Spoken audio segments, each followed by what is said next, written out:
त्या ठिकाणी मोठे 88,000 शौनकादी ऋषी चिंतित होऊन भगवंताचं चिंतन करत बसले होते. आणि कसं असतं, जेव्हा भगवंताचं चिंतन व्हायला लागतं तेव्हा मनातली चिंता घालवण्यासाठी तिथं भगवंताचं अवतरण होतं. भगवान तिथं नक्कीच उपस्थित होतात. आणि तसंच झालं. जिथं शौनकादी ऋषी बसलेले होते तिथं सूत महर्षींचं आगमन झालं. आणि सूत महर्षींनी पाहिलं की हे सर्व ऋषी अत्यंत चिंतित अवस्थेत बसलेले आहेत. त्यांनी त्यांची विचारपूस केली. तेव्हा सर्व शौनकादी ऋषींनी आपल्या चिंतेचं कारण त्यांना सांगितलं. म्हणे, हे सूत महर्षी, आम्हाला या कलियुगाच्या त्रासापासून मुक्त करा. आणि तुम्ही अत्यंत ज्ञानी आहात, बुद्धियुक्त आहात, तेजस्वी आहात आणि तुमचं ज्ञान हे कोटी सूर्यांच्या तेजासारखं आहे. म्हणून तुम्ही आमच्या अज्ञानाचा अंधकार दूर करा, असं शौनकादी ऋषींनी सूत महर्षींना सांगितलं. अज्ञानध्वंत विद्वांसो कोटी सूर्य समप्रभ सुखाख्याही कथासारम मम कर्णरसायनम.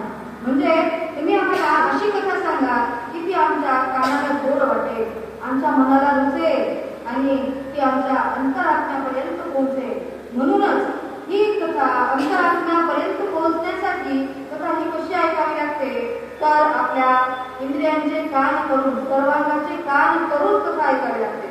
तरच ती कानामधून आपल्या मनामध्ये, मनामधून आपल्या बुद्धीमध्ये, बुद्धीमधून आपल्या अंतःकरणामध्ये जाते आणि ती आपल्या हृदयामध्ये भिडते आणि मगच मनुष्याचं कल्याण होतं. म्हणून अशी कथा तुम्ही आम्हाला सांगा. मग पुढं शौनकादी ऋषी अजून काय म्हणतात पहा. श्रेयसाने भवेत श्रेयः पावनानां च पावनम कृष्ण प्राप्ती करम शाश्वत साधनम तद्वदाज्ञा. म्हणजे अर्थात हे सूत महर्षी, आम्हाला श्रीकृष्णाची शाश्वत प्राप्ती करून घेण्यासाठी काहीतरी उपाय सांगा. आणि हे आम्हाला सांगा की जगत कल्याण कसं होईल, कृष्णाची शाश्वत प्राप्ती कशी होईल, ते तुम्ही आम्हाला सांगा. तेव्हा मग सूत महर्षींना खूप आनंद झाला.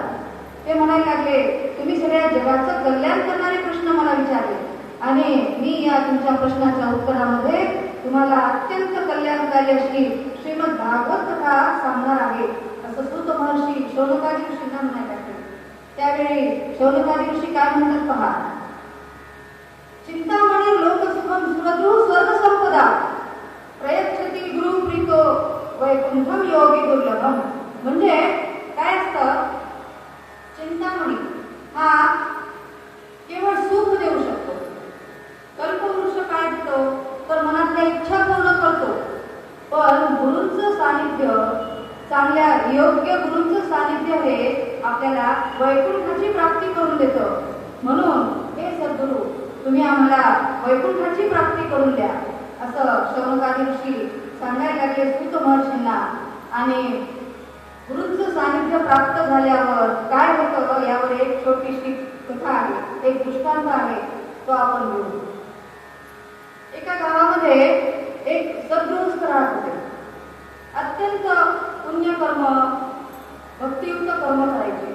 आयुष्यभर त्यांनी पुण्यकर्म केलं, दान धर्म केलं आणि सुखामध्ये आयुष्य घालवलं. पण जेव्हा त्यांचं आयुष्य संपलं, कारण कसं असतं, आयुष्य संपलं की सगळ्यालाच जावं लागतं, तसंच त्यांचं आयुष्य संपलं आणि ते मृत्युमुखी पडले. पण आयुष्यभर पुण्यकर्म केल्यामुळे, दानधर्म केल्यामुळे त्यांना मृत्यूनंतर स्वर्गलोकाची प्राप्ती झाली. त्यांना स्वर्गामध्ये जागा मिळाली. आणि स्वर्गामध्ये सुद्धा कुठं जागा मिळाली, तर ती म्हणजे कल्पवृक्षाच्या खाली. म्हणजे कल्पवृक्षाच्या खाली त्याला जागा मिळाली. मग हा अत्यंत आनंदित झाला. त्याला वाटायला लागलं, मी आयुष्यभर पुण्यकर्म केलं तर मी आता स्वर्गाधिपती झालो, स्वर्गामध्ये जागा मिळाली. पण झालं असं की स्वर्गामध्ये मिळाली होती कल्पवृक्षाखाली जागा, तर तिथं गेल्यावर त्याला वाटायला लागलं, मी स्वर्गात तर आलोय, पण मला स्वर्गसुख तर अनुभवताच येत नाही. कारण माझ्या अंगावर दागदागिने नाही, वस्त्र फार पुरे नाही. काय म्हणे, मी जसं आलो होतो तसंच इथं जगतोय. मग स्वर्गसूत्र आपल्याला भोगताच येत नाही असं त्याच्या मनामध्ये यायला लागलं. आणि मनामध्ये जसं जसं त्याचा विचार यायला लागला की माझ्या अंगावर जर रत्नजडित हिरे फार असं जर असते तर किती बरं झालं असतं. माझ्या शरीरावर जर मोठमोठे दागदागिने असते तर किती बरं झालं असतं. वस्त्र अलंकार असते तर किती बरं झालं असतं. असा विचार करता करता त्याच्या शरीरावर एक एक वस्तू उपस्थित व्हायला लागली. कारण त्याने इच्छा कुठे केली होती, कल्पवृक्षाच्या खाली उभं राहून. मग कल्पवृक्षाखाली जी इच्छा मागितली ती मिळते. मनामध्ये नुसतं चिंतन जरी केलं तर ते हजर होतं. आणि मग तसंच झालं. हा अत्यंत आनंदित झाला. याला वाटायला लागलं, अरे वा, आता पुरा मी स्वर्गसुख उपभोगतोय. माझ्या अंगावर एवढे मोठे रत्नजडित अलंकार आले, दागदागिने आले, महाराजांसारखे वस्त्र आले, आता मी खरा स्वर्गसुखी आहे असं त्याला वाटायला लागलं. नाचायला लागला, बागडायला लागला, आनंदित झाला. आणि किती वेळ, एक 2-4 क्षण. कसं असतं, मन जे चिंती ते वैरीनं चिंती. काही क्षणामध्ये त्याच्या मनामध्ये दुसरा विचार आला. काय विचार आला तर म्हणे, अरे बापरे, मी एवढे दागदागिने अलंकार हिरे मोती घालून असा वावरतोय, नाचतोय, बागडतोय आणि मला अशा अवस्थेत जर तुम्ही पाहिलं आणि चोर लुटेरे डाकू कुणी आले आणि माझे दागदागिने माझे सगळं लुटून नेलं तर काय होईल. आणि त्यांनी मनात विचार केल्याबरोबर तसंच झालं. कारण ते कुठं बसून विचार केला होता, कल्पवृक्षाखाली. म्हणून तसंच झालं. आले चोर लुटेरे आणि सगळं काही लुटून घेऊन गेले. म्हणजे तो त्याचं नव्हतं झालं क्षणामध्ये. असं हे कल्पवृक्षाचं असतं. पण गुरुचं सानिध्य असं नसतं बरं. गुरु काय करतात, गुरु हे जे भक्तासाठी आपल्या शिष्यासाठी योग्य आहे तेच त्याला प्रदान करतात. गुरुचं सानिध्य म्हणजे आईसारखं असतं. आपली आई पहा, आपलं लहान मूल जर एखादी गोष्ट हट्टाने मागत असेल, एखादी अनुकूलचीदार वस्तू आहे, आई काम करत आहे आणि आईच्या हातामध्ये सुरा आहे किंवा गॅसचा लायटर आहे, कुठलीही अपायकारक वस्तू आहे, ते बाळ जर मागत असेल तर आई ते देत नाही. का तर तिला माहीत असतं की हे त्याच्यासाठी अपायकारक आहे आणि त्याला हे देणं योग्य नाही, म्हणून आई ते देत नाही. तसंच संतांचं सुद्धा असतं. जे खरे संत असतात ते जे भक्ताला योग्य आहे तेच देतात.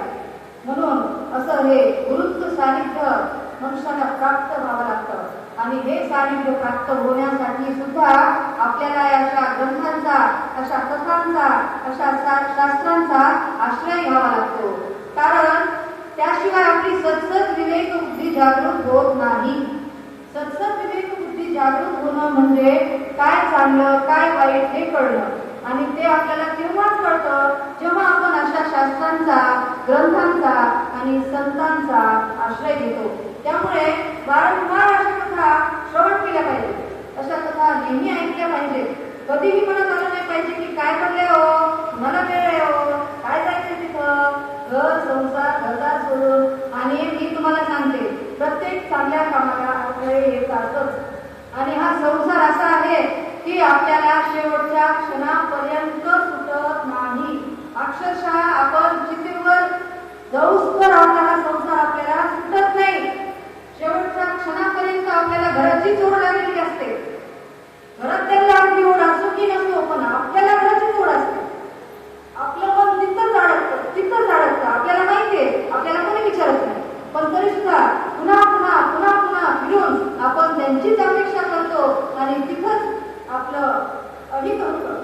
म्हणून अशा या कथांचा आश्रय घेतला पाहिजे आणि मनामध्ये ध्येय निर्माण केलं पाहिजे की मी आलोय ते भगवत प्राप्तीसाठी. हा मनुष्य देह मिळाला आहे तो भगवत चिंतनासाठी. पण आपले कर्तव्य बाजूला ठेवून नाही, संसार बाजूला ठेवून नाही, संसार करत करत भगवत प्राप्ती करणं हेच भगवंताला प्रिय आहे. काही लोक म्हणतात जावं वनामध्ये, जावं संसार सोडून, जपतप करावा, पण त्याला अर्थ नाही. खरं हे आहे की या संसारामध्ये राहून, या भवसागरामध्ये राहून त्यापासून अलिप्त राहता आलं पाहिजे मनुष्याला, तर तो खरा मनुष्य आणि तेच खरं त्याचं कल्याण असं या शास्त्रामध्ये सांगितलेलं आहे. आणि